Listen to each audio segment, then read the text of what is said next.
Wow, gwe wenna ng'oli mu love naye nga tonyumirwa love nga Rema bw'anyumirwa love yeeno, bannange simanyi ki ky'oliko.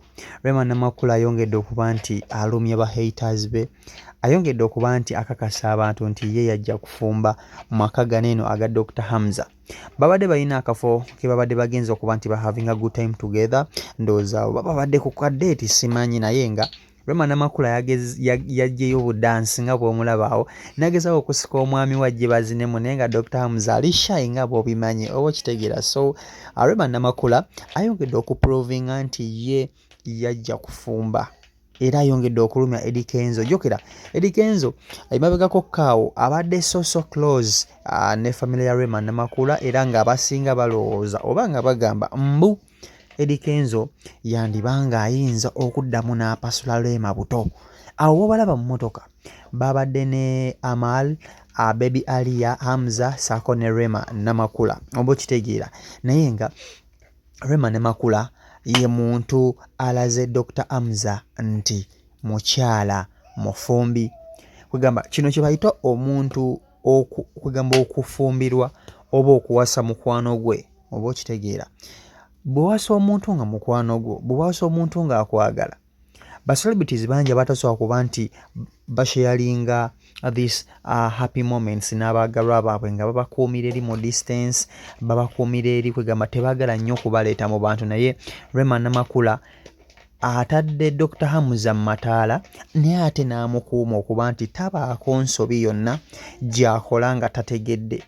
Kiba kizibu nnyo okusembera Dr. Hamza n'otandika mumubuuza bibuuzo bya kisiru nga Rema takkiriza kuba yamufuga. So ba celebrities mwenna mwandibadde mukoppa Rema Namakula engeri gy'atambuzaamu love life ye, engeri gy'atambuzaamu obulamu bwe obw'omukwano oba okitegeera, kubanga asobodde okubukiipinga nga buli waggulu, nga buli respected, ate nga buli mu essanyu ery'amaanyi nga bw'obalaba awo. So mwenna mukoppe Rema Namakula. Yes, ayinza okuba nga yesenga omutuufu ow'ekyo kye mwetaaga, ababuulire biki byakozesa, kiki kyakola okubanga akeepinze omwami we nga bw'omulaba awo. So abaali bagamba nti Dr. Hamza yafumbirwa Rema Namakula, kale mwenna muswadde. So Rema Namakula asobodde okuprovinga buli omu nti ye no Dr. Hamza bali mu mukwano ogw'ekimmemmette.